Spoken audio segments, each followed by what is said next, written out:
At a glittering party in downtown Chicago, a beautiful woman leaned into her lover's ear and whispered, "How much longer, Grant? You promised me. Keep your little birdie locked away until she fades, until she's nothing, until she's just air." The famous surgeon grabbed her wrist and hissed, "Don't ever say that name out loud. Not here. Not anywhere."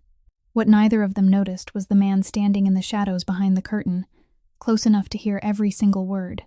The most feared Mafia boss in Chicago. And the moment that name reached his ears, the glass in his hand slowly cracked under his grip, because that was the name he'd been hunting for. For years, he'd turned this city upside down searching for one woman, and no one could ever tell him where she was, until tonight.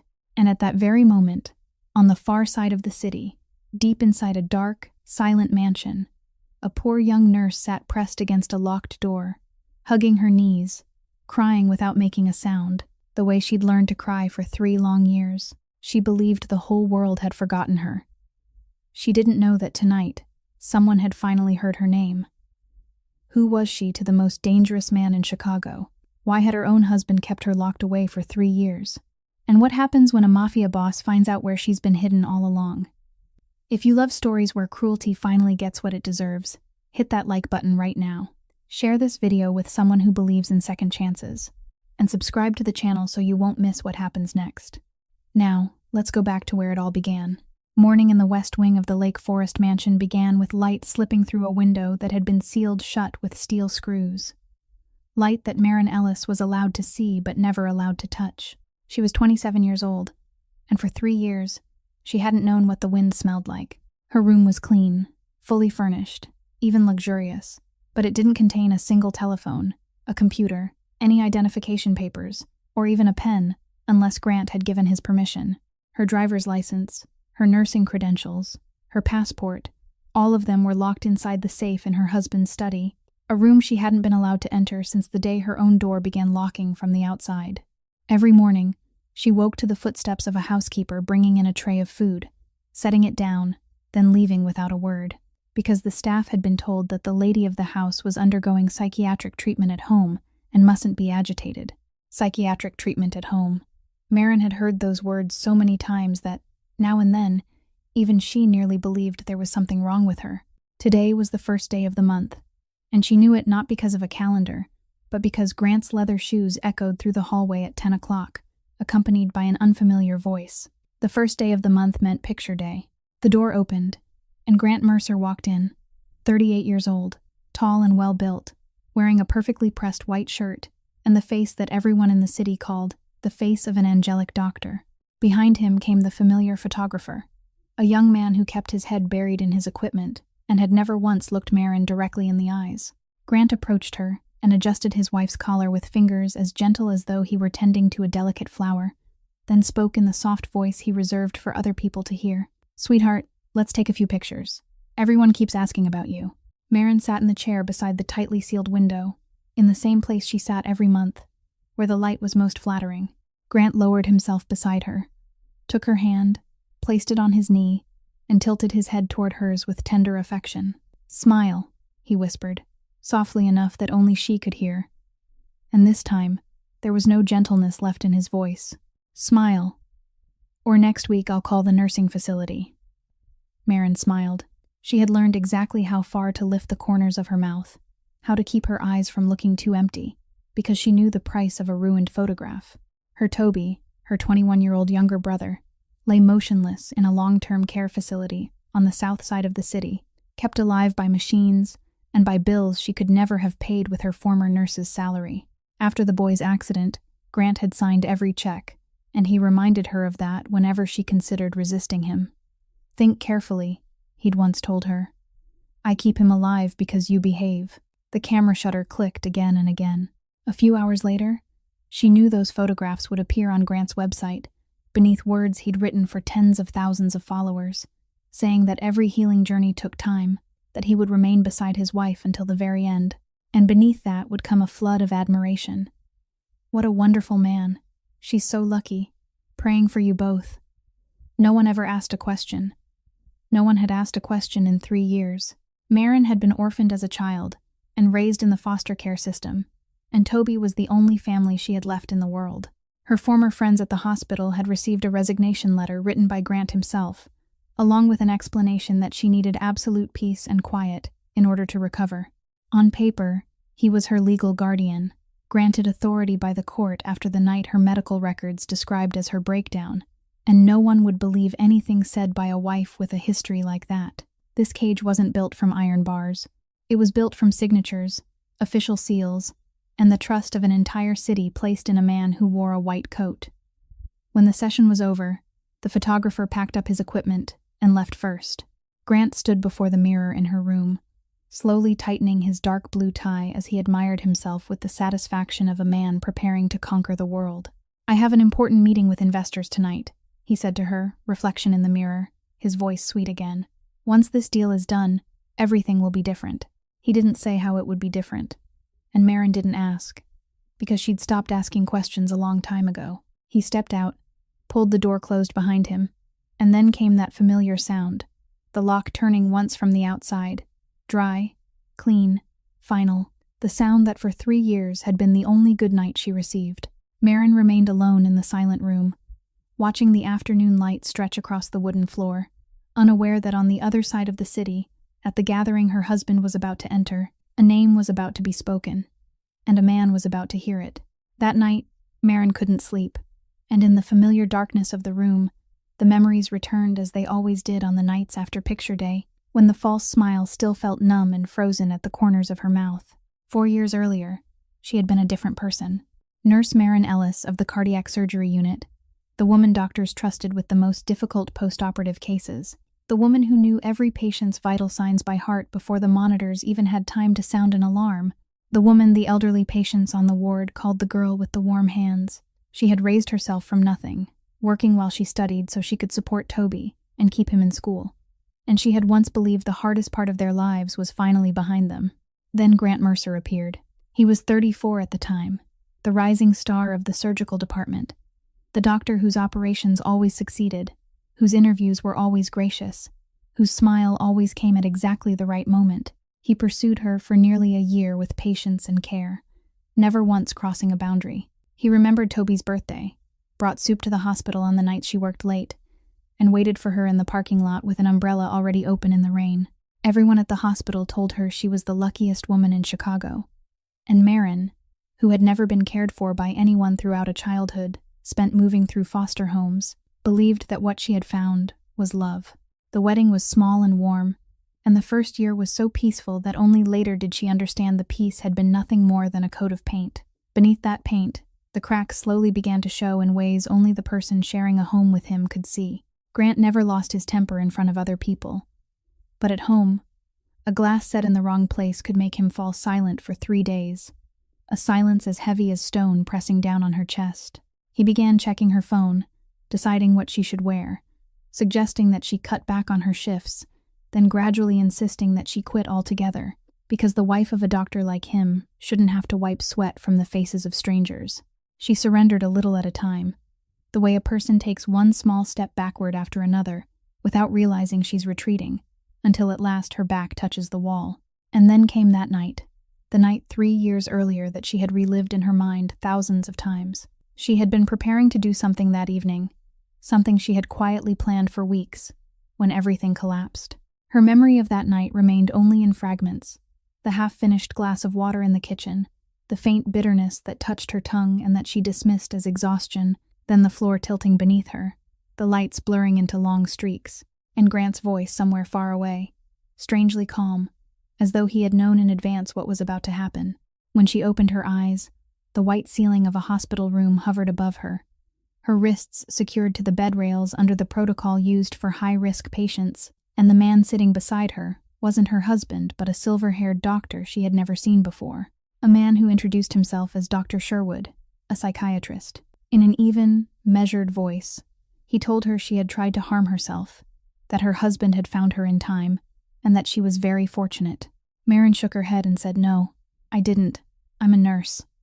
I know what I did and what I didn't do." But the more she spoke, the more pity filled the eyes around her, because in that room, the words of a wife who had just survived a breakdown carried less weight than the signature of the department's chief physician, and the carefully timed tears of the husband standing beyond the glass door. The record stated everything clearly in the same medical language she had once used to save lives, language that was now being used to bury hers. 3 weeks later, the court granted Grant temporary guardianship on the grounds that it was necessary to protect the patient. Temporary, they called it. And that temporary order was renewed every year through evaluations Sherwood signed after spending no more than 10 minutes with her. On the day she was discharged, Grant drove her home, holding her hand for the entire journey. And when the door to the West Wing closed behind her that night, she heard the lock turn from the outside for the first time. "It's so you can rest safely," he said through the door. During the first year, she fought back. She pounded on the door until her hands bruised, screamed until her voice disappeared, refused to eat, and smashed things so the housekeepers would be forced to call him home. But every time, Grant simply stood on the other side of the door and spoke very softly. "The more you behave like this, the thicker your file becomes, and one day I won't be able to keep you at home anymore. They'll take you away. And as for Toby, who do you think will pay for his ventilator when his sister is locked inside a psychiatric hospital?" Those words worked more effectively than any lock. Little by little, she stopped pounding on the door, stopped screaming, learned to finish every tray of food, learned to thank the housekeepers even though they never answered, learned the exact smile required for the first day of every month, and learned to cry so quietly that no one would add another line to her file. To anyone looking in from the outside, she appeared stable, cooperative, and steadily improving. Only Marin knew it wasn't recovery. It was surrender, one day at a time. Tonight was no different. She lay listening to the wind beyond the window sealed with steel screws, thinking about the unfinished task from that night 3 years earlier, the thing she had never told another soul, and might carry with her to the grave. And then she closed her eyes, unaware that 40 miles away, inside a black car leaving a party in the heart of the city, her name had just been spoken for the second time that night. Cassian Ferrante set the cracked glass down on the stone table behind the curtain, slowly and without a sound, as though in all his 36 years of life he had practiced only one skill, never allowing anyone to read him. Blood seeped from a thin cut across his palm, but he didn't look down. He stepped out of the darkness of the balcony, walked through his own party, and the crowd parted before him as naturally as water before the bow of a ship, welcoming smiles freezing halfway when they met the expression on his face. Aldo Greco, the 60-year-old silver-haired man standing beside a stone column near the door, needed only 1 second of looking at his master before setting down his wineglass. He had served the Ferrante family since the days of Cassian's father, and through all those years, he had learned that there were 2 kinds of silence in this man, the silence of business and the silence of something far deeper. Aldo had witnessed the second kind only a few times in his life. Tonight was the second kind. Cassian passed him without breaking stride and gave only one command: Grant Mercer, his wife, everything, before dawn. Aldo didn't ask why or how. He merely nodded once and took out his phone, because in the world they inhabited, questions were a luxury reserved for those who hadn't yet earned enough trust. 10 minutes later, the black car left the lights of the party behind and rolled into the heart of the city, wet beneath the glow of the late-night streets. Cassian sat in the back seat, his injured hand wrapped for the moment in a white handkerchief now marked by a spreading spot of red, his gaze resting somewhere beyond the window without truly seeing anything. Aldo sat in front, finished listening to a phone call, lowered the phone, and spoke over his shoulder. "Our people have begun. Mercer's tax records, bank records, and hospital files will be on your desk before 6 o'clock in the morning. But, sir, allow me to ask one thing. That doctor is only another beggar hunting for money. What makes him important enough for you to give the order yourself in the middle of your own party?" Cassian remained silent for a long while, so long that Aldo thought no answer would come. Then he spoke, his voice low and even. "Do you remember the winter 8 years ago, the night at the Southside docks?" Aldo's hand went still on the steering wheel. Some nights couldn't be forgotten, no matter how desperately a man wished to forget them, and that had been one of those nights. The night an internal purge had nearly wiped out the entire Ferrante family. The night their 28-year-old young master had been ambushed, taken a bullet in the side, and vanished from the sight of every man under his command for nearly 5 hours. 5 hours in which Aldo had aged 10 years. "I remember," he answered quietly. "You came back near dawn. The wound had been cleaned and treated, and you never told us who had done it." Cassian looked down at the handkerchief around his hand, and for the first time in 8 years, He told the story. That night, he had dragged himself into the only place on the street where the lights were still burning. A charitable hospice where people cared for poor patients who could no longer be cured. It was also where his mother had chosen to spend her final months, because Lucia Ferrante had selected the place herself. She had said she wanted to die among ordinary people, not within walls built by her son's money. The person working the night shift was a 19-year-old nursing student taking extra overnight hours, thin, with dark shadows beneath her eyes from lack of sleep, and when she saw a blood-covered man collapse outside the door, the girl didn't scream, didn't run, and didn't call the police, even though the law required her to do so. She asked only one question. "Are you still conscious?" Then she pulled him into a supply room, stopped the bleeding, cleaned the wound, and bandaged it with hands as steady as though she had been doing such work all her life. Aldo slowed the car without realizing it. Cassian continued, his voice still even, though it grew lower with every word. The girl hadn't asked his name or who had shot him. She had only said that if she called the police, he wouldn't survive an interrogation with a wound like that. Then she returned to her shift as though nothing had happened, while he lay in the darkness of the supply room, listening through the thin partition as she comforted the elderly patients, listening as his mother called her by the name she had chosen for the girl herself. "Birdie, my little bird, come here to me." His mother had never known that her son was lying only one wall away from her that night. 3 weeks later, when her condition worsened, Cassian was trapped overseas because of the family's war. His plane landed 4 hours late, and during those 4 hours, his mother died. He was told afterward that she hadn't died alone, that the young student had remained beside her bed all night even after her shift had ended, holding her hand and singing an old Italian lullaby Lucia had taught her, singing until the woman's final breath slipped away as gently as someone falling asleep. By the time he arrived, his mother was already cold, and the girl had left her job 3 days earlier, according to the schedule. Her temporary employment file contained only a name so common it seemed hopeless. No real address, no telephone number that still worked, as though she had known someone would come searching and hadn't wanted to be found.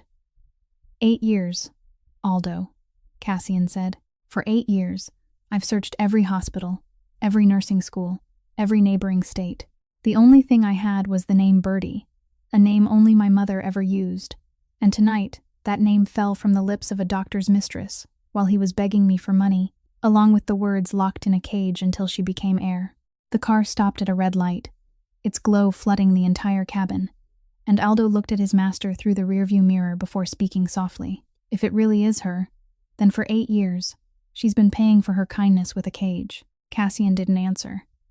He clenched his injured hand until the red stain on the handkerchief deepened, then spoke the final 3 words of that night. Before dawn, Aldo, at 15 minutes to 6 in the morning, before the Chicago sky had even begun to change color, 3 folders lay neatly arranged on the long table in Cassian's study, and he was still wearing the same shirt from the previous night's party, the sleeves rolled up, the cut across his palm now bandaged cleanly. Aldo stood on the other side of the table, his eyes hollow from a sleepless night, and opened the first folder. Grant Mercer, 38 years old, a cardiac surgeon at North Shore Hospital, with a public record so spotless it seemed beyond reproach. Awards, newspaper articles, tens of thousands of followers online.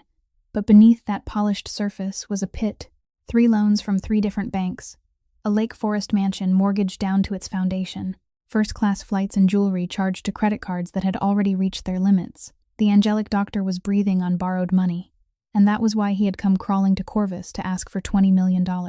Cassian turned through the folder without slowing, because what he was waiting for lay inside the second one. A Cook County marriage certificate, dated 4 years earlier, with the wife's name printed clearly in black ink, Marin Ellis. Aldo placed another sheet of paper beside it, a copy of an employee record his people had obtained from the archives of the charitable hospice that had closed long ago, the temporary employment file of a nursing student who worked the night shift, and pinned to one corner was a faded identification photograph of a 19-year-old girl, thin, her hair tied low, her eyes weary but looking directly into the camera. Cassian picked up the photograph. For 8 years, he had imagined this face through the damaged memory of a man who had been losing blood that night, drifting in and out of consciousness, and there had been times when he feared that, even if he found her again, he wouldn't recognize her. But that fear had been unnecessary, because there were some faces a person didn't remember with his eyes, but with something deeper. "It's her," he said. Only 2 words. Then set the photograph down carefully, as though placing something fragile on the table. Aldo nodded and opened the 3rd folder, his voice dropping a shade lower. "And this is the part you won't want to hear." On paper, the life of Maren Ellis had almost completely ended 3 years earlier. No social media accounts, no credit card transactions, no routine medical records, not even a single movie ticket. A person living in modern America without leaving so much as one trace of data wasn't living in seclusion. She was being erased. Only 3 documents remained. An emergency admission report dated 3 years earlier, concluding that an act of self-harm had been prevented in time, a psychiatric diagnosis signed by Dr. Alan Sherwood, stating that the patient required long-term supervision, and a Cook County court order granting guardianship to her husband, renewed regularly each year on the basis of evaluation reports, also signed by Sherwood himself. Aldo continued. "Our people checked Sherwood's work schedule. He's listed as the physician conducting Mrs. Mercer's periodic evaluations, but her name hasn't appeared in his clinic appointment book at all during the past 2 years. That means those evaluations were signed with little or no contact with the patient." The room fell silent for several seconds. Another man might have slammed his fist on the table or roared in fury, but Cassian merely stood, walked toward the window, and when he turned back, everything that had burned in his eyes the night before had cooled into something else. Flat, cold, and sharp, anger forged into the edge of a blade. "A false record can stand only as long as no one powerful enough asks questions," he said. "So we won't ask. We'll remove every screw holding it together." He began issuing orders, slowly and clearly. First, no one goes near the Lake Forest mansion. No obvious surveillance, no bribing the staff. The moment Mercer smells even a trace of smoke, he has enough legal authority to move his wife somewhere that even our money could take months to find. Second, let his loan application at Corvus continue as usual. Better yet, move it faster. When the prey is swimming into the net on its own, don't disturb the water. Third, find everyone who once worked in that house and has since left. People who are dismissed are often the ones who saw something they weren't supposed to see. Aldo quickly turned through the final thin stack of papers. A list of former mansion employees his people had reconstructed from tax and insurance records. Most had been temporary workers hired through service companies, arriving and leaving without a trace. But one name had remained longer than all the others. Ruth Halloran, 58 years old, the Mercer family's head housekeeper since before the wedding. She had worked there for more than 6 years, then had been abruptly dismissed 2 years earlier without a letter of recommendation. Stranger still, she later applied for work with 4 other families in the area and was rejected after a single reference call each time. Someone had picked up the telephone and closed every door in that woman's face. She now struggled to survive by cleaning homes by the hour on the south side. Cassian studied the name for a moment. A housekeeper of 6 years dismissed without explanation and blacklisted so completely that she couldn't find another position, with the dismissal occurring roughly 1 year after the night Maren was hospitalized. The pieces fitted together without anyone forcing them. People who have been silenced for long enough are often only waiting for someone willing to listen, Aldo said quietly. Cassian lifted his coat from the back of the chair, and his final order that morning was as clean as the stroke of a blade. Find her, today. The south side greeted Cassian with rows of aging brick buildings and the damp, musty smell of apartment hallways no one bothered to clean. And when the door of the 3rd-floor apartment opened after 3 knocks, the 58-year-old woman standing behind the narrow gap looked at the 2 men in black coats with the eyes of someone who had grown accustomed to waiting for bad news. Ruth Halloran was thinner than she had been in the photograph from her employment file. More than half her hair had turned gray, and her hands, roughened by years of cleaning chemicals, gripped the edge of the door as she said the first thing that came to mind. "I don't owe anyone money." Aldo quietly told her they had come because of Maren Mercer, and that name changed Ruth's face.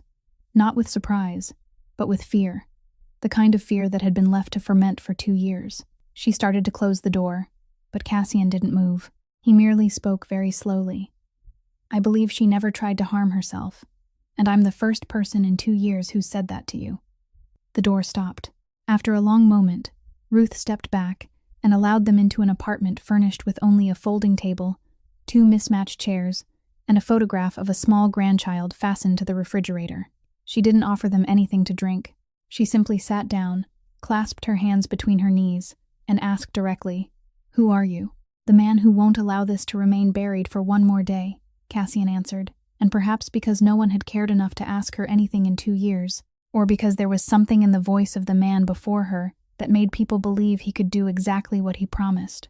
Ruth began to speak, slowly and haltingly, like someone removing stitches from a wound that had closed on the surface, but was still festering underneath.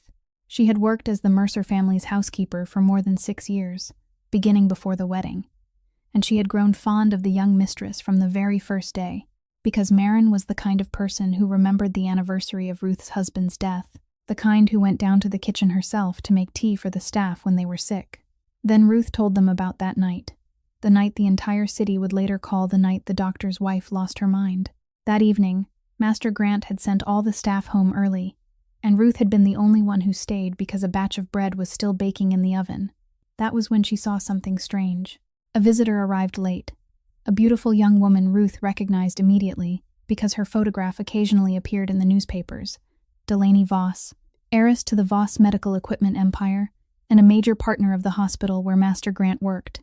She and Grant were speaking in hushed voices in the kitchen, and when Ruth entered to collect the tray of bread, both of them fell silent as though they'd been caught doing something wrong. On the stone counter stood a glass of water that had already been poured, and Miss Voss was closing some kind of small bottle before quickly dropping it into her purse. "I didn't think much of it," Ruth said, her voice tightening. "God forgive me. I didn't think much of it. I only felt that something was wrong, because the mistress always drank a glass of water before bed, and I was the one who poured it for her every night. But that night someone had already done it." Ruth went home at nearly 11 o'clock, and when she heard the following morning that the mistress had been hospitalized after trying to harm herself, she had intended to speak. She swore she had intended to speak. She called Master Grant and asked to meet with him, but instead of being granted a meeting, she received an envelope of cash that very afternoon, along with a dismissal notice, citing staff restructuring, and a sentence Grant delivered over the telephone in a voice so gentle, it was terrifying. "Mrs. Halloran, you've worked here long enough to understand how highly this family values discretion. I hope your granddaughter won't have to grow up hearing people say her grandmother was dismissed for stealing from the house." "After that, you already know what happened," Ruth said with a bitter laugh. 4 families refused to hire her after making a single reference call, and she learned that the word of an aging housekeeper couldn't outweigh a doctor's signature. "I was a coward," she said, looking down at her hands. "For 2 years I've spent every night thinking about that poor girl locked inside that house. And I was a coward." The room fell silent. Cassian looked at the woman before him, and there was no judgment in his voice. "You weren't a coward. You were alone. From today on, you aren't alone anymore." He told her that a lawyer would come to see her, that if what she had just said was written into a sworn statement, it would become one of the nails driven into the coffin of Grant Mercer's career, and that from this moment forward, her employment, her home, and her safety were the responsibility of the Fiancée family. Ruth, who hadn't had anyone shake her hand in 2 years, took his hand between both of her roughened palms and couldn't manage a single word. In the car as they left the South Side, Aldo asked, "The banks are next, aren't they?" Cassian nodded, and the next move fell neatly into place, as though it had been waiting in his mind since the previous night. When Grant Mercer applied to Corvus for $20 million, he had personally handed over the entire anatomy of his financial life, every loan, every bank, every mortgage document, because no investment fund reviewed an application without demanding full disclosure of debt. Grant had thought it was merely procedure. He hadn't known it was a map. And now, under Cassian's orders, Corvus would quietly do something entirely legal, something the financial world did every day. It would approach the 3 banks holding Grant's debts and purchase every one of those obligations, including the mortgage on the Lake Forest mansion. The banks would receive full payment and happily sell, while Grant wouldn't notice that anything had changed. Every month, he would continue making the same payments as before. The only difference was that he wouldn't know every debt in his life now rested inside a single hand, and that hand could tighten whenever it chose. Aldo looked through the rearview mirror. "And what about the $20 million he's asking for?" "Approve it," Cassian answered, his eyes fixed on the road ahead. "He wants to climb higher. Give him a ladder." 3 days later, an invitation embossed with Grant Mercer's name was delivered to the offices of Corvus Capital, formally inviting a representative of the fund to his private residence in Lake Forest to sign the investment agreement in an intimate setting, and when Aldo finished reading it, the corner of his mouth lifted slightly. The man wants to sign at home so he can show off his mansion. The peacock is spreading its tail on the very branch that is about to break. Cassian stood by the window listening, and his decision made even Aldo turn fully toward him. "I'll go myself." Aldo reminded him that for 8 years, no one outside their circle had known the face of the man behind Corvus, that this was one of their firmest rules. But Cassian only answered, "She's inside that house. I need to walk through those gates myself at least once." And the finality in his voice ended all argument. On the afternoon of the signing, the black car rolled through the iron gates of the Lake Forest mansion, and Grant Mercer was already waiting on the front steps with a smile rehearsed before a mirror, ready to welcome the man he knew only as Mr. Farrow, the senior advisor granted full authority by the fund. He led his guest on a tour of the ground floor as though guiding visitors through a museum, showing off the painting he had purchased at auction, the wine cellar, even the stone staircase he claimed had been carved from a single block and shipped from Italy. Cassian walked beside him, nodding at the right moments and offering praise in the right places, while his eyes quietly recorded every door, every hallway, every camera mounted in the corners of the ceiling, and most of all, the western corridor hidden beyond the main hall, where a housekeeper had just carried in a tray of food and returned moments later with empty hands. They sat down at the signing table in the grand living room, the documents spread before them and a fountain pen waiting, while Grant talked without pause about his vision for a chain of clinics, about the opportunity to triple the flow of capital, polished numbers rolling smoothly from his lips, as though he had rehearsed them dozens of times. Cassian allowed him to speak, occasionally asking a question sharp enough to make him explain further, because the more a man talked, the more of himself he revealed, and Grant was revealing everything: his greed, the desperation hidden behind his expensive watch, even his habit of glancing at his phone whenever the screen lit up. Then the screen lit for the third time, and this time Grant saw the caller's name, his expression shifting for the briefest moment. He rose, apologized to his guest, said he needed a few minutes because the hospital was calling, then hurried out onto the terrace and closed the glass door behind him. Cassian was left alone in the room with the ticking of the grandfather clock. He remained seated for exactly 10 seconds, then stood, moving casually like a guest whose legs had grown stiff and who wished to stretch, walked out of the living room, and turned toward the western corridor, every step so unhurried that if anyone saw him, he would appear to be nothing more than a visitor searching for the restroom in a house too large for its own good. The western corridor was darker than the rest of the mansion, its closed doors lined up in silence, and at the far end stood a wooden door unlike the others, newer, heavier, with a lock installed on the outside, the kind of lock no innocent room would ever need. Cassian stopped before it, and just as he was about to turn away rather than risk 1 second more, he heard it, a faint humming, as thin as a thread slipping through the crack beneath the door, a melody rising and falling slowly in the style of an old Italian country lullaby, and Cassian knew every note from before he had learned to speak, because it was the song his mother had sung beside his cradle more than 30 years earlier, the song he had heard her teaching to a nursing student with warm hands through the thin partition of a charitable hospice 8 years ago. The song that only one other person in the world still knew how to sing. His feet seemed to take root in the floor. The man all of Chicago feared, the man who could lift a telephone and alter the fate of anyone in the city, stood motionless before a wooden door, and the hand still bandaged from the cut slowly rose and rested against the cold surface so lightly that it made no sound, as though through that layer of wood he might touch the end of his 8-year search. She was there, no more than a hand's breadth away, alive, still singing his mother's song, and every muscle in his body screamed at him to tear the door apart at once, carry her out of that white-painted tomb, and take her away before anyone could stop him. But at that moment, the cold mind that had kept him alive through all those years spoke, and it spoke with the voice of truth. If he broke down the door now, he would be nothing more than a stranger trespassing in another man's home and dragging away a psychiatric patient whose files appeared complete, whose legal guardianship rested in Grant's hands. The police would stand with Grant. The court would stand with Grant. And at the slightest sound outside the plan, Grant would have reason to move her that very night to some sealed facility in the middle of nowhere, a place where 8 years of searching would have to begin again from nothing, and this time it might be forever. To save her the wrong way would be to kill her a second time. The humming inside slowly faded and then fell silent, and Cassian remained there for one more breath, carving the location of that door into his memory, before withdrawing his hand, turning, and walking back down the corridor without a sound. When Grant pushed open the glass door and returned to the living room with hurried apologies, his guest was standing before the painting on the wall, the water in his glass untouched, his face as still as a windless lake, with nothing to suggest that only 2 minutes earlier, the man had endured the most difficult moment of the past 8 years of his life. "Shall we sign?" Cassian said, pulling out his chair and sitting down, and the pen in his hand moved across the agreement for $20 million as gently as though he were closing a trap. Before leaving the living room to return to his car, Cassian asked permission to use the restroom, and Grant, still floating on the triumph of the $20 million signature whose ink had barely dried on the table, generously pointed toward the hallway before turning away to finish a congratulatory call from his broker.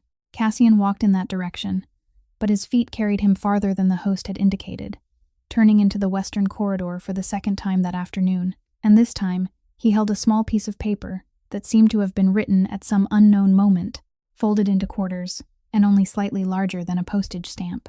He stopped before the wooden door with the lock on the outside, bent down quickly, and with the clean, precise movement of a man who had once done things requiring exactness in darkness, he slipped the paper through the narrow gap between the door and the floor, pushed it well inside, then straightened, adjusted the button of his coat, and turned away, all in no more than 5 seconds. Inside the room, Marin was sitting on the edge of the bed when she heard a sound so faint it was almost nothing. The whisper of paper sliding across the wooden floor, a strange sound in a world where she had memorized every noise. The food tray, the housekeeper's footsteps, the lock, the wind beyond the window sealed with screws. She turned her head and saw it, a small white square lying just inside the door. For 1 second, she didn't dare move. She only stared, because 3 years had taught her that anything unusual could be a trap, a test Grant had arranged to measure whether she still dared to want anything. Once, he had deliberately left his phone in her room and returned an hour later to see whether she had touched it. But the paper remained where it was, silent and patient, and at last her legs rose before her mind could grant permission. She crossed the room, bent down, picked it up, and unfolded each crease with fingers that had already begun to turn cold. On the paper was a single handwritten line in sharp, straight strokes. "Lucia's son is here, Bertie. You're no longer alone." 3 days. Marin read it, and the world around her fell silent, as though someone had switched off every sound. Bertie. She stood motionless in the middle of the room, reading the words a second time, then a third. And the first thought that struck her wasn't joy but the numbing fear that she had finally begun to hallucinate, that 3 years of captivity had at last accomplished what Sherwood's medical records claimed, because only one person in the world had ever called her by that name, and that person had been buried for 8 years.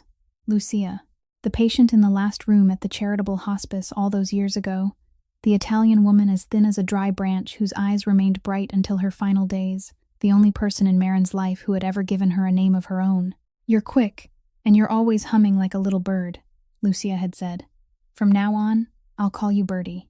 Marin remembered the night shifts spent beside her bed, listening to stories about the countryside outside Naples, about the husband who had died young, about the son Lucia spoke of with a love threaded through with worry. "My boy's doing great things," she would say. "He's busy, but he loves his mother. He'll come back in time." Marin remembered the lullaby Lucia had taught her one Italian word at a time, correcting every turn in the melody, and she remembered the final night when the thin, dry hand clung to hers and wouldn't let go. Marin had stayed after her shift ended, singing the song again and again until the fingers resting in her hand slowly loosened, as gently as someone falling asleep. The son who arrived too late, the son whose face she had never seen. Lucia's son. Marin looked down at the paper in her hand, and tears began falling before she realized it. But this time something was different. She didn't collapse. She didn't curl into herself. The hands holding the paper didn't tremble. She stood upright in the room that had imprisoned her for 1,000 days, and cried in silence like someone standing beneath the first rain after a long drought. Then she did something she hadn't done once in 3 years. She acted to conceal something that belonged only to her. She folded the paper as small as she could, pulled a length of thread from the hem of the sweater she was wearing, slipped the paper between the 2 layers of fabric, then bit the thread apart with her teeth and smoothed the hem until it looked untouched, because her room could be searched at any moment, but no one had ever searched the clothing she was wearing. She wouldn't allow herself to believe completely. A corner of her mind still whispered that this might be another one of Grant's games. But there was one truth no trap could explain. Grant had only heard that name once in Marin's feverish dreams and mocked it, which was how Delaney knew to use it as a cruel insult. But no one truly understood its meaning, unless the words on the paper were true. 3 days. She sat on the edge of the bed, her back straight, her eyes fixed on the locked door as though she were looking at something that would soon be gone forever.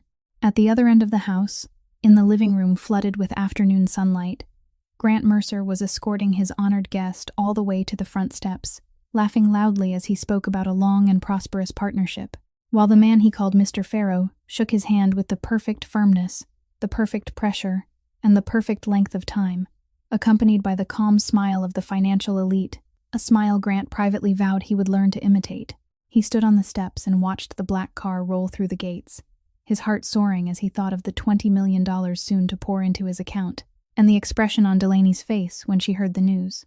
He couldn't know that the guest inside that car was opening the hand that had just touched his and staring at it as though it carried filth.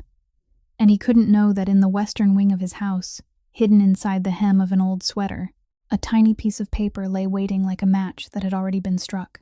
2 days after the signing, just as the first payment from Corvus settled safely into the account, Grant Mercer was preparing to reward himself with a quiet evening when Delaney Voss appeared at the mansion without warning, striding across the entrance hall in high heels that struck the stone floor like a judge's gavel, then throwing a white envelope onto the table in the reading room. Grant opened it. Inside was a test result from a private clinic, and the words printed there made him read them twice. Positive. 6 weeks pregnant. Delaney stood beside the fireplace, with her arms folded, watching his expression shift from surprise to calculation, and she spoke before he could arrange some false words of congratulations. Don't perform for me, Grant. I didn't come here to hear you say you're happy. I came to tell you that I won't be your mistress, standing in the shadows with your child in my arms. My baby will carry its father's name properly, and I'm giving you 48 hours to deal with the problem locked away in that western wing. Grant poured himself a glass of liquor and tried to keep his voice gentle. Sweetheart, we've discussed this. A divorce right now would be professional suicide. Wait until the funding round is finished. Wait until the clinic chain opens. I promise. But Delaney had heard the word wait too many times over the past 2 years, and this time she laughed, a laugh that made Grant set down his glass. You're mistaken. I'm not the one who needs to wait. You're the one standing on thin ice. Or would you like me to remind you why your little nurse wife is sitting behind a locked door instead of behind a signed divorce petition? The room fell silent. It was the one thing neither of them had spoken aloud in 3 years, the unspoken truth buried beneath candlelit dinners and distant trips. And now Delaney dug it up and placed it between them, her voice sweet as sugar and cold as a knife. 3 years ago, if that girl had simply grown tired of you, you would have signed the papers and let her leave. But she hadn't merely grown tired of you, had she? She found the surgical records of the man who died on your operating table. She compared every line you altered, every timestamp you rewrote, every signature you borrowed, and on the night she planned to send out copies, you were lucky I was there. Without the glass of water I prepared that night, you'd be wearing a prison uniform now instead of a white coat. So don't ever speak to me in that patronizing voice again. Grant gripped the arm of his chair until his knuckles turned white and hissed through his teeth. Enough. Are you insane, talking about that inside this house? Delaney shrugged, stepped closer, and straightened his collar with a tenderness so unnatural it was frightening. Then make sure I don't have to talk about it. 48 hours. Either you choose me and this child, or I'll find out whether the district attorney's office is interested in what I know. Naturally, it would break my heart. But pregnant women are emotional. Who could blame me? She picked up her purse and left, abandoning Grant alone in the reading room with his unfinished drink and the growing sensation that the noose he had believed himself to be holding was tightening around his own throat. He paced for nearly an hour, and inside the mind of that man, where there should have been conflict, there were only calculations. Divorce was impossible. A divorce hearing would mean Marin could leave the house, meet with an attorney, and speak before a judge, and who knew what she still remembered after 3 years, or what she might still have hidden. Leaving things as they were meant Delaney would set everything on fire. Only one move remained that would satisfy everyone, and it had been waiting inside his desk drawer for a long time as a contingency plan. He picked up the telephone and called Dr. Alan Sherwood, and on the other end of the line, the silver-haired man listened to the request, then remained silent for a very long time before speaking. Grant, an involuntary transfer and a petition for permanent guardianship are entirely different from signing routine evaluations. The records will go before a court. I may have to testify if questions are asked. I'm old. I don't want to be dragged any deeper into this. Grant leaned back in his chair, and his voice returned to the same terrifying gentleness Ruth Halloran had heard over the telephone 2 years earlier. Dr. Sherwood, you've signed 36 evaluations for me over the past 3 years. Do you really think those signatures will stay afloat if I sink? We're sitting in the same boat. I'm only asking you to finish rowing the final stretch. Once this is done, you'll receive your share, retire to Florida, and no one will bother you again. Another long silence followed. Then came a weary breath from the other end of the line. Which facility? Grant gave him the name of a private psychiatric institution deep in downstate Illinois, 4 hours from the city, a place that accepted patients whose families wanted them cared for in absolute seclusion, and the two men reached an agreement in the clean language of administration. The documents would be signed in advance. The facility's vehicle would collect the patient the morning after next, early enough to avoid attention. The file would state that the patient had a history of agitation, so 2 attendants would be requested for transport. After ending the call, Grant sent Delaney a single message. Done. The morning after next. After that, you can choose wherever you want the wedding. Then he went to bed and slept without dreams, because in his world, he had just solved the problem neatly. He didn't know that in the Western Wing, the wife whose fate he had just decided with a telephone call was lying on her side in the darkness, her fingers lightly touching the hem of her sweater where the small note still rested, silently counting the second day of a 3-day promise. And he couldn't possibly know that his clock and the clock of the man who had written that note were racing toward the same morning, separated by only one difference. One of them had no idea he was in a race. On the final evening before the scheduled transfer, a message from an unfamiliar number arrived on the contact phone Aldo had left with Ruth Halloran, short and trembling like the hand that had typed it. My old friend who cooks at the mansion just called me. Early tomorrow morning, a vehicle from a facility downstate is coming to take the mistress away. The papers have already been signed. Please, you promised. Aldo read it without saying a word, and walked straight into the study, where Cassian stood before a map of the city, and one look at the old steward's face was enough for him to understand that the clock had just been forced forward. Tomorrow morning, Aldo said. He's moving 1 day ahead of us. The room remained silent for exactly 3 seconds, the kind of silence in which any impatient man would reach for a gun, but Cassian merely removed his wristwatch, placed it on the table, rolled up his sleeves, and began directing a war that wouldn't require a single bullet. Get Attorney Whitaker here within 30 minutes, and prepare the cars. No one sleeps tonight. Half an hour later, the Ferrante family's chief attorney, a man who had spent 15 years as a prosecutor, sat down with his leather briefcase already open, listened to Cassian explain everything in 4 minutes, and asked no unnecessary questions. What do we have in our hands? He asked. Ruth Halloran's sworn statement about the night the glass of water was drugged and the threat that cost her employment, Aldo answered, placing the folder on the table. And the newest evidence. He slid over a photograph of a crumpled piece of paper they had received that afternoon through a channel no one would have expected. Ruth's friend from the kitchen, the woman who still carried the food tray to the Western Wing each day, had found it folded into quarters and hidden beneath the return tray. Written across it in Marin's hurried handwriting with an old eyeliner pencil were the words, I am Marin Ellis. I am not insane. I have been held here against my will for 3 years. Please take this to the police. Whitaker picked up the photograph, and the former prosecutor in him immediately recognized its value. A direct plea for help from the victim herself, supported by an independent witness, was enough to approach the duty judge and request an emergency protective order, suspending any attempt to move the patient until the court could review the guardianship. I'll file tonight, he said, but an emergency petition in the middle of the night is a gamble. The judge may sign at 5 o'clock in the morning, or may leave it until noon. And if that vehicle starts moving before the signature comes through, everything becomes 10 times harder. Then we won't place our bet on only one door, Cassian replied. And he turned to the second line of attack that night. Sherwood. Dr. Alan Sherwood's financial records had been waiting on the table for 3 days, like work Corvus had prepared in advance. The 65-year-old man was drowning in debt, with 2 refinancings on his house, a high-interest loan taken to cover stock market losses, and every one of those debts, like Grant's, had quietly changed hands without his knowledge. At 1 o'clock in the morning, Sherwood's doorbell rang. 2 polite men in business clothes introduced themselves as legal representatives of the party, now holding his credit obligations, and asked for 15 minutes of his time. They sat at the dining table without making a single threat, and laid down each document like cards being dealt. This is the total amount of your outstanding debt, which may be called due within 7 days.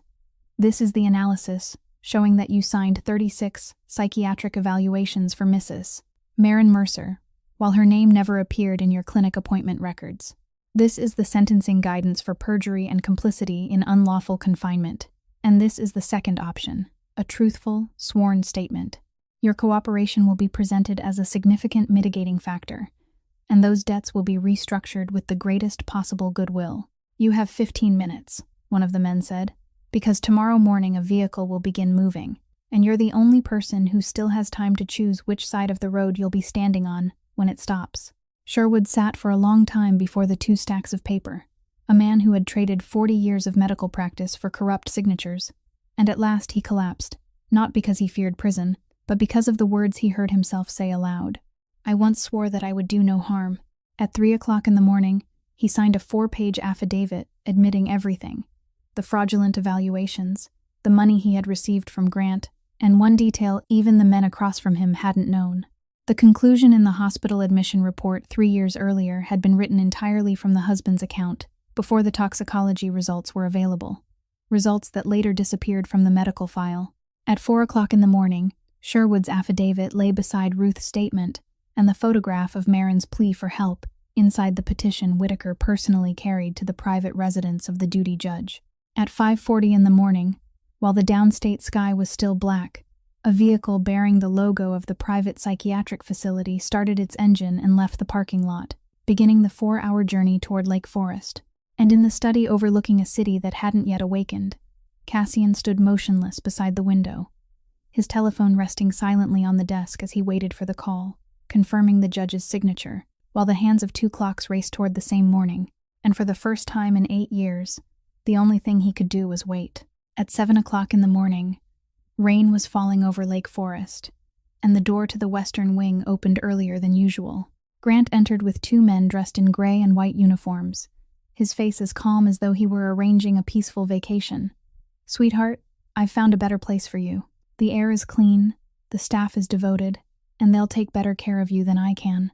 Marin rose from the edge of the bed, and she understood immediately, not because of what he said, but because of the neatly folded documents tucked into one attendant's pocket, because of the vehicle bearing an unfamiliar logo that she had glimpsed in the courtyard, through the window sealed with steel screws. No one moved a patient far away at 7 o'clock in the morning, if they wanted anyone to witness it.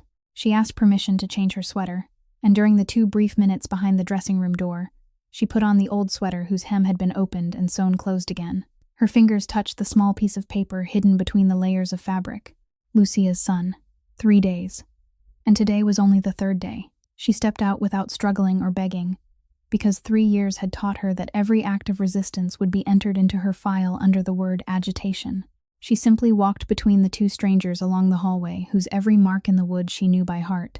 Down the stairs she hadn't been allowed to set foot on for 1,000 days, and past Grant, who stood with his arms folded in the entrance hall. He called after her in the gentle voice intended for the servants to hear. Don't worry about Toby.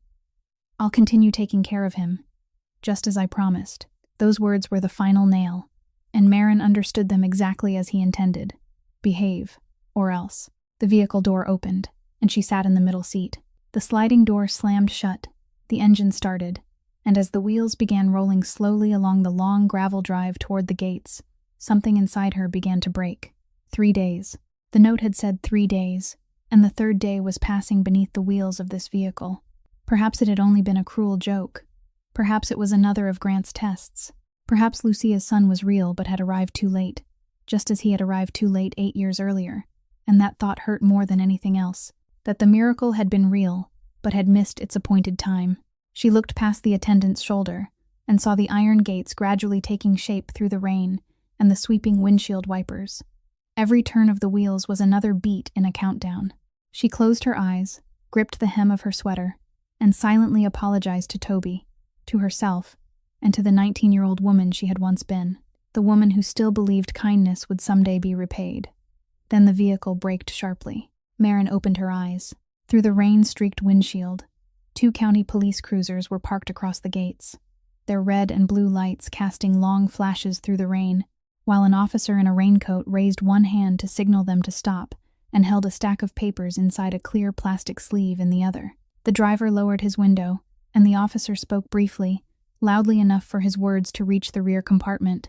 Emergency protective order issued by the Lake County Court, signed at 6:15 this morning.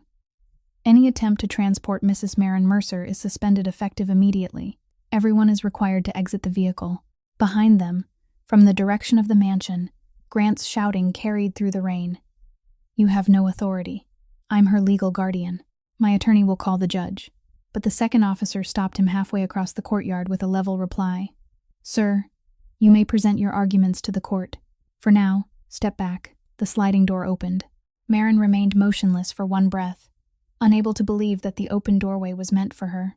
Then she stepped down, her shoes touching the wet gravel, and rain fell onto her hair and her face. The first drops of rain to touch her skin in 3 years, so cold and so real that she nearly began to cry simply because it was raining. And then she saw him. A man stood beside a black car parked beyond the gates, without an umbrella or hat, his dark coat soaked through by the rain. He stood about 10 steps away and made no move toward her, as though he had drawn an invisible boundary for himself. The boundary of a man who understood that the woman before him hadn't been allowed to decide who could approach her for 3 years. They looked at each other through the curtain of rain. The 19-year-old girl preserved in his memory, and the dying man preserved in hers, now standing in the middle of a morning they had both awaited, one for 8 years, the other for 3 days. Cassian didn't give his name. He didn't need to. He merely raised his voice enough to carry through the rain. From this moment on, every door is open. Where do you want to go first? Not where do you want to go, but where do you want to go first? Those final words returned to her what had been taken from her for the longest time: the right to choose. Maren stood in the rain, surrounded by police officers and court papers, with her husband shouting for his attorney behind her, and in the first moment of choice she had been given after 1,000 days, she didn't choose freedom for herself first. Her lips trembled, but the word came out clearly. Only one word: Toby. The black car traveled south for 40 minutes, and throughout the journey, Cassian remained in the front passenger seat beside Aldo, leaving the spacious back seat entirely to Maren. He asked her no questions and turned on no music, simply allowing her to sit in silence and watch the city pass beyond the window, the streets, the signs, the people walking through the rain, an entire world that had gone on living during the 3 years she had been absent from it. The long-term care facility occupied a quiet red brick building, and when Maren stepped through the glass doors, she stopped for a moment at the familiar scent of antiseptic, the scent of the profession to which she had once belonged. The head nurse at the desk recognized her name in the family visitor records and led her down the hallway, while Cassian stopped at the entrance to the patient wing and didn't follow, once again drawing a boundary for himself. Room 17. Toby lay there, thinner than she remembered, his hair neatly trimmed, the blanket lying smooth over him, his chest rising and falling to the steady rhythm of the machine, and Maren stood in the doorway watching her brother for a full minute before her legs finally obeyed her. She pulled a chair close to the bed, just as she had done thousands of times for her patients, took his pale hand in hers, and began doing all the things she had imagined herself doing every night for the past 3 years. She adjusted the pillow beneath his neck to the proper angle, straightened the edge of his blanket, and gently wiped the corner of his eye with a damp cloth, speaking as she worked in a low, even voice, as though telling him a story before sleep.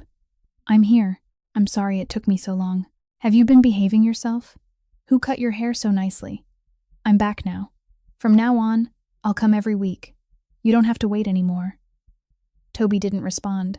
The fingers resting in her hand remained soft and still, but she continued speaking, because she was a nurse, and she believed what she had once told the families of her patients, that they should keep talking because perhaps their loved ones could hear every word. A long while later, the head nurse returned carrying a folder.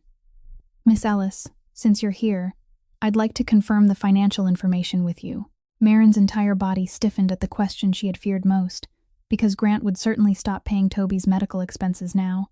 But the head nurse opened the file and told her something she couldn't understand. Every expense for her brother's care had been paid in full for the rest of his life. An anonymous trust had transferred the entire amount and established an additional reserve for enhanced care. She would never have to worry about another payment.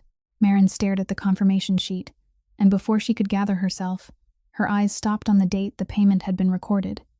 She read it a second time, then a third. The payment had been made the morning after the party in the city, before the signing at the mansion, before the note had been slipped beneath her door, before everything. It meant that on the very first night he heard the name Bertie, when he still wasn't certain who she was or whether he would ever find her, he had taken care of Toby first. He had repaid his debt of gratitude at the place where her pain ran deepest, and he had never intended to tell her. She folded the paper, remained with her brother a little longer, kissed his forehead, then stepped into the hallway, where Cassian was still waiting beside the window, maintaining the same distance as before. Maren stopped in front of him, and the question she had held back since standing in the rain finally escaped her. "Who are you?" Cassian was silent for a moment, then answered in the voice of a man who had rehearsed these words for 8 years and still found them difficult to speak. 8 years ago, on a winter night, a wounded man dragged himself into a charitable hospice near the Southside docks. A nursing student working the night shift stopped his bleeding, bandaged his gunshot wound, asked no name, called no police, then returned to her duties as though nothing had happened. That man lay in a supply room that night and listened through the wall as she sang to an elderly Italian woman in the last room of the hall. He paused, and the final words fell almost in a whisper. "That woman was my mother." The hallway went still. Maren looked at the man before her, and the scattered pieces found their way back into place. The afternoons when Lucia had held her hand and spoken of the son who was doing great things, the boy who had suffered from childhood, who wore a hard face before the world but had a gentle heart. "If you ever meet him," Lucia had said, "you'll understand." And the 19-year-old girl Maren had smiled and nodded, never imagining that the son from those bedside stories would stand before her 8 years later as the man who had opened the iron gates for her. "It was you," she said, not quite as a question. "The son she was always talking about." Cassian nodded, and Maren turned toward the door of room 17, the confirmation of Toby's medical care still held in her hand, then looked back at him. Her eyes were red, but her voice was steady. "She told me your heart was gentle." She was right. During the weeks they waited for the legal proceedings to begin, Attorney Whitaker advised Maren to stay somewhere safe and discreet, and Cassian brought her to a 3-story brownstone on a quiet street north of the city, a house of warm brown brick, with stone steps and tall windows that welcomed the sunlight. On her first day there, Maren walked slowly through every room, and when she reached the second-floor hallway, she stopped and stood for a long time before one door, then the next, then the one after that, because she had noticed something that might have taken anyone else days to recognize. Every lock in the house had been removed. Only small round openings remained, carefully filled and smoothed with wood, and not a single door in that house could be locked, either from the outside or the inside. She didn't ask, and he didn't explain. But freedom, she discovered, didn't arrive the moment the gates opened. It came far more slowly, and the first days in that house revealed everything those 3 years had carved into her. Whenever footsteps sounded in the hallway, Maren's hand would freeze in the middle of whatever she was doing, and she would count 1, 2, 3, 4, the habit of someone who had once needed to judge the mood of an approaching person by the rhythm of his shoes. Slow steps meant a peaceful day. Fast steps meant she needed to be careful. The housekeeper found pieces of bread wrapped neatly in tissues inside Maren's bedside drawer, carefully arranged, and she quietly left them untouched. She only mentioned it to Aldo, and Aldo told Cassian, and no one said a word to Maren. But beginning the next day, a full basket of bread was always kept in the kitchen, where it could be seen easily. One evening, Cassian came downstairs late and found her standing before the refrigerator, her hand resting on the handle without opening it. And when she saw him, she blurted out, "May I have some milk?" asking permission as she had been forced to ask for every small thing during the past 3 years. Cassian needed a second to keep his voice steady. "That question doesn't exist in this house," he said. "If you're hungry, you eat. If you're thirsty, you drink. You don't have to ask anyone." She nodded, but the following evening she asked again, and the evening after that she asked again, because some habits couldn't be removed with a single sentence. They had to be undone with time. Then, one Sunday afternoon, While a light rain drifted beyond the tall windows, Cassian tapped gently on the frame of the living room doorway where Marin sat reading, holding a small wooden box worn smooth with age. He sat at the opposite end of the sofa, opened the box, took out a yellowed envelope with frayed edges, and placed it on the table between them. "My mother wrote this during her final week," he said. "The head nurse gave it to me after the funeral and said she had asked for it to be delivered to a girl named Birdie. I've kept it for 8 years, and I've never dared to open it, because if I opened it and couldn't find the person it belonged to, I wouldn't have been able to bear it." Marin looked at the envelope, at the trembling handwriting across the front that read, "For my Birdie," and her hand began to shake before she even touched it. She opened the letter slowly, as though reopening a wound, and together they leaned closer beneath the warm yellow light to read. The letter was only 1 page long, written in the unsteady hand of someone using the last of her strength. "My Birdie," Lucia had written.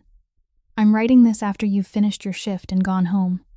I don't know your last name, and I don't know where you live. I only know that you're the girl who held my hand on the nights when I was afraid. Don't be sad when I go. I'll leave gently because you sang to me. My only regret is that I didn't have time to introduce you to my Cassian. He grew up lacking almost everything except courage, and life has forced him to be hard for far too long. If you ever meet him, please tell him for me that his mother doesn't need him to be strong. She only needs him not to let that kindness become lost again. Thank you for loving a lonely old woman who was a stranger to you. Lucia." The room remained silent for a long time, with only the sound of rain around them. Marin lowered the letter into her lap, and tears fell directly onto the page. She quickly blotted them with her sleeve, afraid they would blur Lucia's handwriting. Beside her, the most feared man in Chicago sat completely still, his jaw clenched, his eyes red as he looked at his mother's words, and at last he spoke, his voice roughened. "For 8 years, I thought I was searching for you, so I could repay a debt. It turns out my mother had also entrusted you with a message for me." Marin folded the letter, placed it in his hand, and for the first time since leaving the iron gates, she was the one who chose to close the distance between them. Not by much, only enough to rest her hand lightly over the back of his for one brief second. "She didn't write that she was afraid of losing me," Marin said softly. "She wrote that she was afraid you would lose your kindness. You haven't." But Lucia's letter couldn't erase a truth Marin had pieced together from many fragments over the weeks. From the way people in the house lowered their heads when Cassian passed, from the calls he answered in a voice that seemed to change the temperature of the room, from the name Fiancée, which she had once heard night shift doctors mention only in whispers. One evening, while the two of them were sitting in the kitchen, she asked him directly, and he answered just as directly, without embellishment or excuse. "I'm the head of the Fiancée family. Most of what you've heard about that name is true." Marin remained silent for a long time, then said what had been growing inside her throughout those days. "I'm grateful to you, more than I can put into words. But I've just walked out of a house where everything in my life was decided by one man, and now I'm living in another house arranged by another man. Even though you aren't like him, even though the doors in your house have no locks, I still need to know something I wasn't allowed to know for 3 years, whether I can still walk away on my own. So I'm leaving." She had prepared herself for an argument, for explanations about her safety and the unfinished case, even for the heavy silence she had once been forced to endure. But Cassian only looked at her for a moment, then stood, opened a drawer, and placed a new phone and an envelope containing just enough money on the table. "This is an advance on your salary," he said. "Attorney Whitaker will need you to work with him as a witness, so consider yourself employed and paid. And this," he continued, pushing the phone toward her, "isn't being monitored. There's no tracking, no software, nothing. You can take it anywhere and have it checked. That's the difference between him and me." Then he walked to the front of the house, opened the door, stepped aside, and spoke the hardest words of his life in the calmest voice he could manage. "Leave whenever you want. Come back whenever you want. And if you don't come back, that's all right too." Marin left the following morning, alone, carrying a small suitcase and a heart beating like a drum. She rented a tiny room above a laundromat, and on the first night, as she lay listening to the steady hum of the dryers below, she realized she was smiling in the darkness for one simple reason. The key to that room was in her own pocket. During that week, she did things that would have seemed almost laughably ordinary to anyone watching from the outside. She went to the grocery store and stood before the apples for 10 full minutes, simply because she wanted to choose the kind she liked. She submitted an application to have her nursing license restored and signed her name with a trembling hand on the first document she had touched in 3 years. She went to a small salon for a haircut and burst into tears when the stylist asked what style she wanted, leaving her apologizing again and again. She boarded the wrong bus, got lost, and found her own way home. And every small act returned another piece of her former self to her hands. Cassian kept his word. There wasn't a single call, not one message, not one black car that happened to be parked at the end of her street. Her phone rang only once, and it was Attorney Whitaker calling to give her the schedule for their work, exactly as the arrangement required, without one extra word. And that complete silence, something Grant had never allowed her for even a single day, told her more than any declaration ever could. On Saturday afternoon, the sun finally broke through after days of rain. Marin picked up her small suitcase, took the bus back to the quiet northern street, climbed the stone steps of the brownstone, and knocked. Cassian opened the door, still wearing a shirt with the sleeves rolled up, and when he saw her, he asked nothing. He simply stood there and waited, as he had waited for 8 years and was prepared to wait longer. Marin looked into his eyes and spoke the words she had practiced throughout the bus ride, though her voice still caught when the moment came. For 3 years, where I lived was decided by someone else. This past week, where I lived was decided by me. And today I'm standing here not because I have nowhere else to go. I have a rented room, a key, and even a return bus ticket right here in my pocket. I'm standing here because, out of every door I could have knocked on, this is the one I wanted to knock on most. This time, I'm choosing.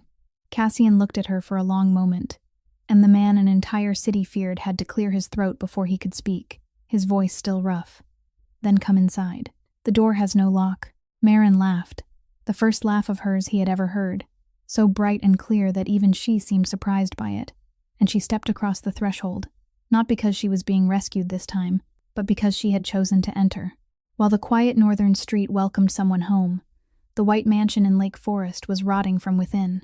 From the morning the vehicle had been stopped at the gates, Grant Mercer's world began cracking in every direction. A hearing to review the guardianship was scheduled. His attorney reported that Dr. Sherwood had suddenly stopped answering his telephone. Quarterly debt payments began coming due in a baffling rush, as though all 3 banks had somehow lost patience during the same week. And Delaney called every day, her voice growing colder each time. You said it was done, but nothing is done. Your wife is out there with an attorney now. Do you expect me to give birth while you're standing trial? Worst of all were the whispers. An assistant at the hospital said someone had seen Mrs. Mercer stepping out of a vehicle surrounded by police officers. An anonymous account posted an innocent-sounding question on the neighborhood forum. Has anyone actually seen Dr. Mercer's wife during the past 3 years, apart from those photographs taken beside the window? The post was deleted within an hour, but people in their circle had already begun exchanging looks behind his back. Another man would have found the finest attorney available and remained silent, but Grant was the kind of man who believed bright lights could bleach any stain away. He had lived his entire life by that belief, and so he staked everything on the Hospital Foundation's annual gala, where he was scheduled to receive the Humanitarian Doctor of the Year award, an honor he had spent 2 years quietly lobbying to secure. He reviewed his speech 10 times, invited nearly everyone of importance in the city's medical and financial circles, and planned to announce his new chain of clinics from that very stage, funded by the $20 million from Corvus. In his mind, the calculation was simple. A man who had just received an award for compassion, while launching a multi-million-dollar clinic network, couldn't possibly be someone who imprisoned his wife. Public opinion would cover its own ears against every rumor. Judges read newspapers too. And Delaney would become obedient again once she saw that he was still standing at the top. He sent the most formal invitation to the Corvus representative, accompanied by a handwritten line. The presence of your distinguished fund would be my honor. That invitation was placed on the desk in the brownstone one afternoon, and Cassian read it without any change in expression before giving Aldo a single instruction. Confirm our attendance. That evening, 3 men sat around the long dining table, Cassian, Aldo, and Attorney Whitaker, with 3 thick envelopes arranged side by side before them. Whitaker reviewed each one with the care of a man who had once stood before juries as a prosecutor. The first envelope contained Dr. Alan Sherwood's 4-page sworn statement, admitting the entire chain of fraudulent evaluations and the detail that Marin's hospital admission report had been prepared in advance. The second contained Ruth Halloran's testimony about the night the glass of water was drugged and the threat used to silence her. The third contained the records from the surgical case 3 years earlier, with every alteration marked line by line by a forensic document examiner.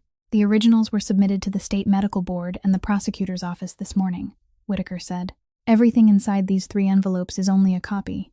But sometimes, he added, looking at Cassian, a copy opened in the right place at the right moment can carry more weight than the original. Cassian nodded and asked nothing further, because the rest of the strategy had been waiting inside his mind for a long time, clean and cold as a chess game in which he had already seen the final checkmate. At that moment, footsteps sounded at the dining room entrance, and Marin stood there, her hair newly cut, her back straight, holding the invitation she had seen on the table in the front hall. All 3 men fell silent. She walked in, placed the invitation in the center of the table beside the 3 envelopes, and spoke with the calm voice of someone who had considered every word. I'm not asking what your plan is, and I don't need to know it beforehand, but I'll be there that night. Whitaker started to respond. Miss Ellis, legally speaking, your presence could, but Marin didn't allow him to finish. For 3 years, everything that happened to my life happened behind my back. People signed papers about me in rooms I wasn't allowed to enter. They decided my future at tables where I wasn't permitted to sit. That night will be the last night of that. I'm not going for revenge. I'm going because I need to see it end with my own eyes, while I'm standing upright. The room went silent for one breath. Then Cassian pulled out the empty chair beside him, not granting permission, but offering an invitation. And he spoke to Whitaker while keeping his eyes on her. Revise the guest list. Add 1 person. She can sit in whichever row she chooses. The Hospital Foundation Gala unfolded in the grand ballroom of the largest hotel downtown, beneath 3 tiers of crystal chandeliers, and before nearly 400 guests in formal attire. Physicians seated among financiers, reporters lined along both sides of the stage. Grant Mercer arrived early, immaculate in a tailored tuxedo, making his way around the room to shake the hand of every important person without missing a single one, smiling at precisely the right degree, saying precisely the right words, and only the most observant might have noticed that he gripped his glass of water a little too tightly, or that his eyes occasionally flicked toward the entrance, as though he were waiting for bad news to arrive before the ceremony began. But no bad news came. The program moved smoothly, and when it was time to present the award, the host announced his name with polished praise: the devoted physician, the self-sacrificing husband, the humanitarian doctor of the year. Please welcome Dr. Grant Mercer. Applause thundered through the ballroom. Grant stepped onto the stage beneath the spotlight, accepted the crystal award, raised it to chest level for the cameras, then placed it on the lectern and withdrew a neatly folded sheet of paper. He spoke about medical ethics, about sleepless nights beside the operating table, about quiet devotion, his deep, warm voice carefully rehearsed, and the audience nodded along, several guests dabbing at the corners of their eyes. He spoke of family, of the wife undergoing treatment whom he loved with endless patience, then paused to gather momentum for the most important part: the announcement of the $20 million clinic chain, the legacy he claimed he was giving to the city.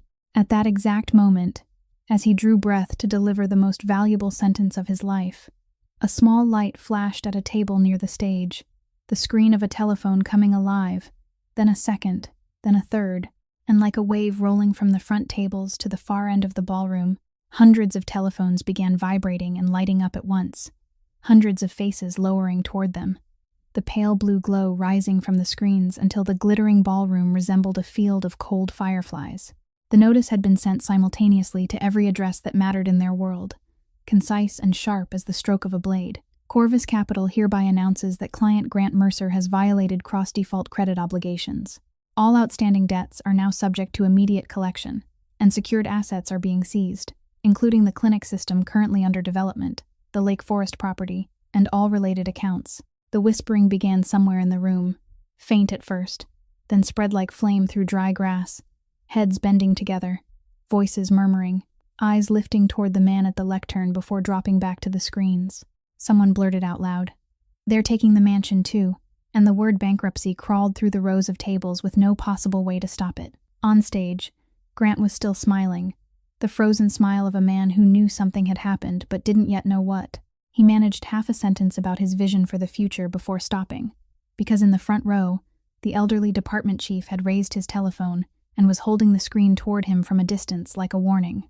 Grant reached into his pocket, pulled out his own telephone, and the entire ballroom fell silent as it watched the humanitarian Doctor of the Year stand beneath the spotlight and read the announcement on the screen, his face slowly changing from flushed pink to bloodless white, his lips moving as he read it a second time, while the speech slipped from the lectern and fell to the floor, where no one bothered to retrieve it. The microphone remained live, and it was mercilessly honest, carrying the sound of his breathing throughout the ballroom. Rapid, shallow, broken.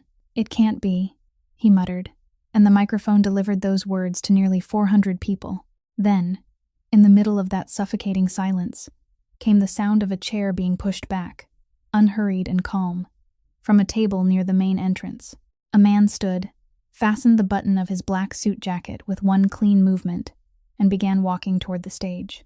He greeted no one and looked at no one, but everyone in the ballroom watched him, and the most powerful people in the room recognized him first.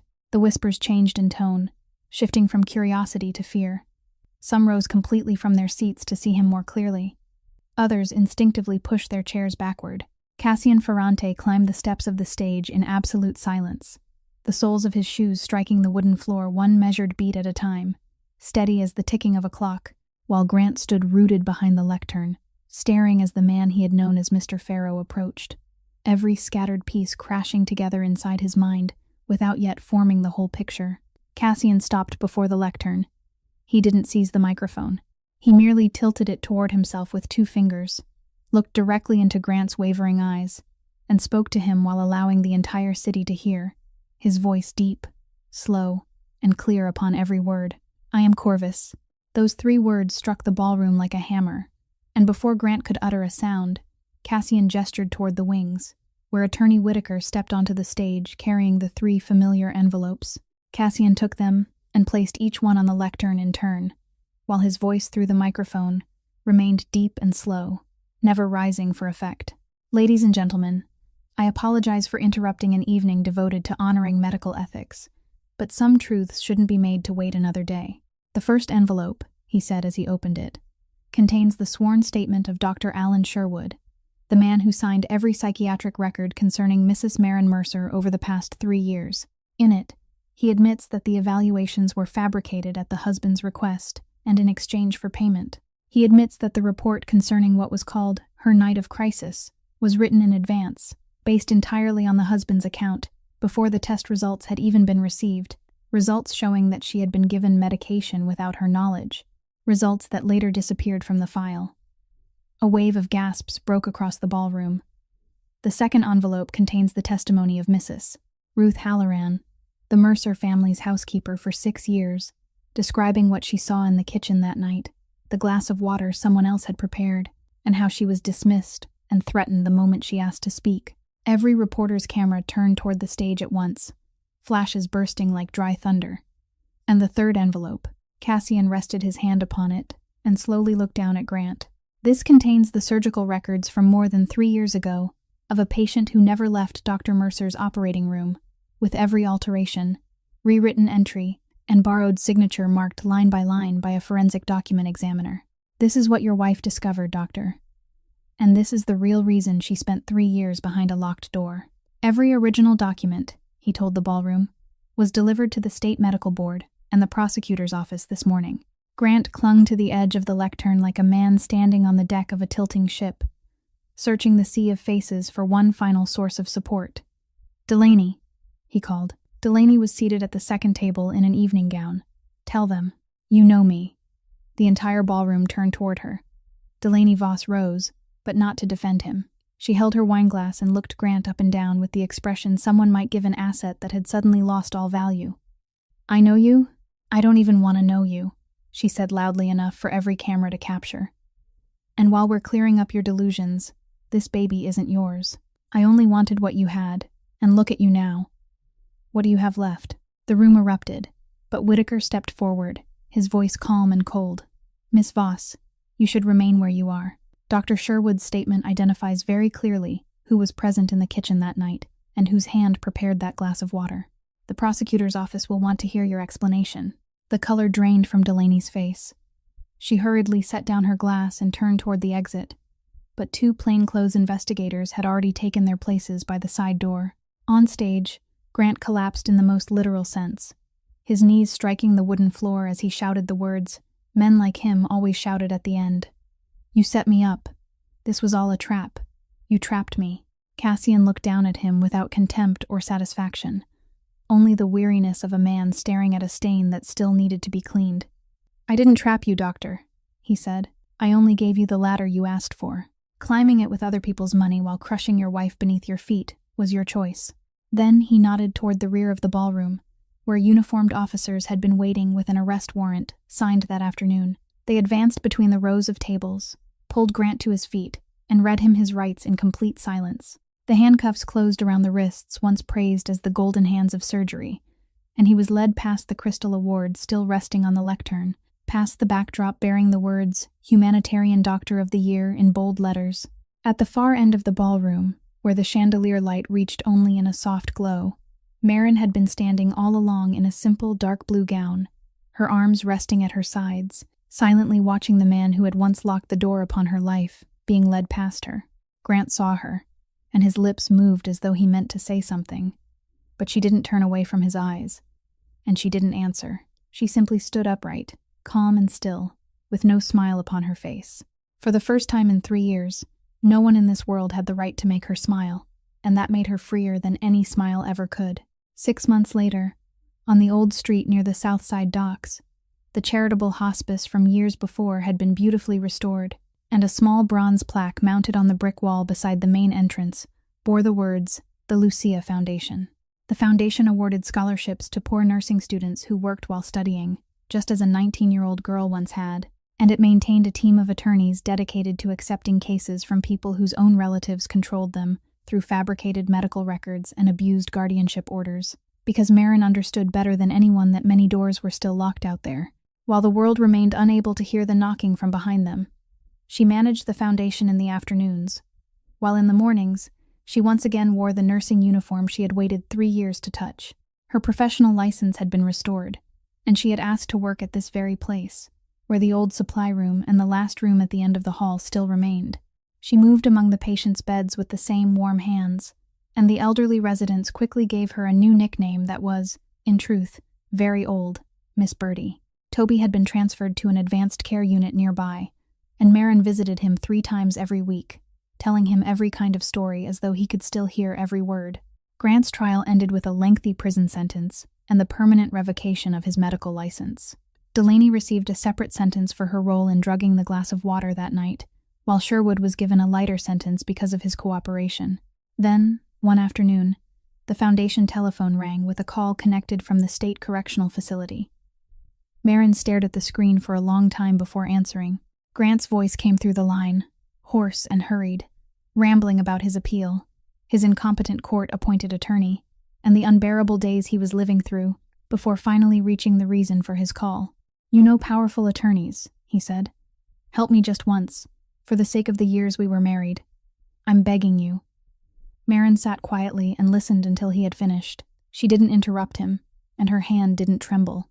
When he fell silent, she answered in the calm voice of someone who had already crossed to the other side of the storm. "I begged you to open the door for 3 years. Now I only hope you learn what I had to learn.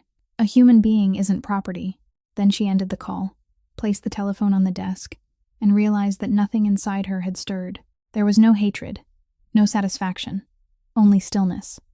The stillness of a room whose every window had been thrown wide open.